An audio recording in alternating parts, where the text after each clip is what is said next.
When my parents got separated, mabigat yung responsibility for me. Kailangan kong mag-work for my tuition fee, for expenses. Sobrang mahirap siya talaga kasi parang ako bata pa ako nun eh. 11 pa lang din ako nun, tapos kailangan ko nang mag-shoot, mag-commercial, ganyan.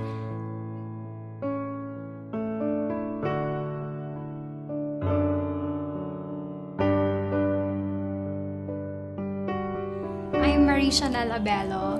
I'm currently a graduating student at the University of the Philippines, Diliman, and I'm taking up speech communication.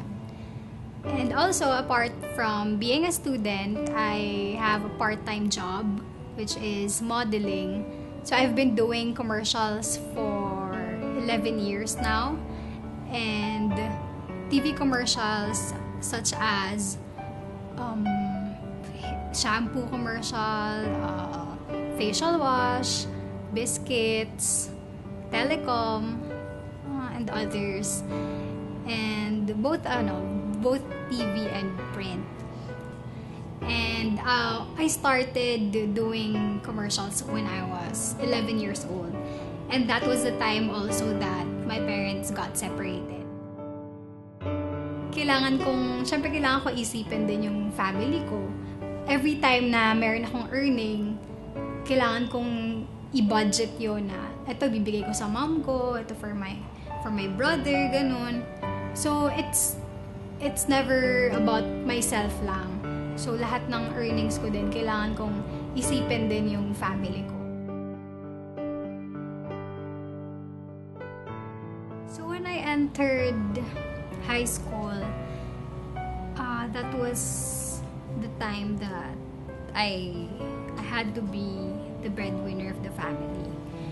Of course, I've been doing projects, I've been earning, and my mom back then had no job, and then my dad left already, so I was just with my mom and my brothers. I really was thinking about not continuing school. I really wanted to just work full time, because in that way I believed I could provide with all the expenses, with my own expenses and the expenses at home. But then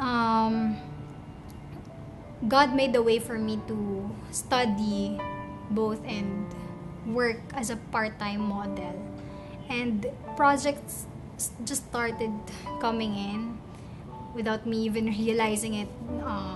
One project and then another project the next month, and it was really a blessing, because even though I felt burdened, I can say that of course I was worrying how I would be able to provide. But then I realized back then I need not worry really, because God just kept providing, and until now He has been providing.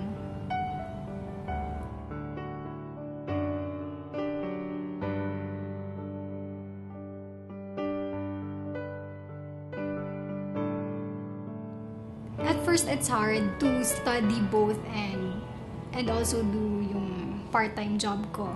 Especially when I entered college. Because, syempre sa college, mas mahirap na, and then may mga times na I had classes, and then bigla akong tatawagin sa agency, and usually kasi yung mga studios sa Makati, yung mga agencies. So, kailangan ko mag-rush. Wala naman akong car, so kailangan ko lagi mag-commute. I've been doing it for years, and fun naman siya kahit na hassle.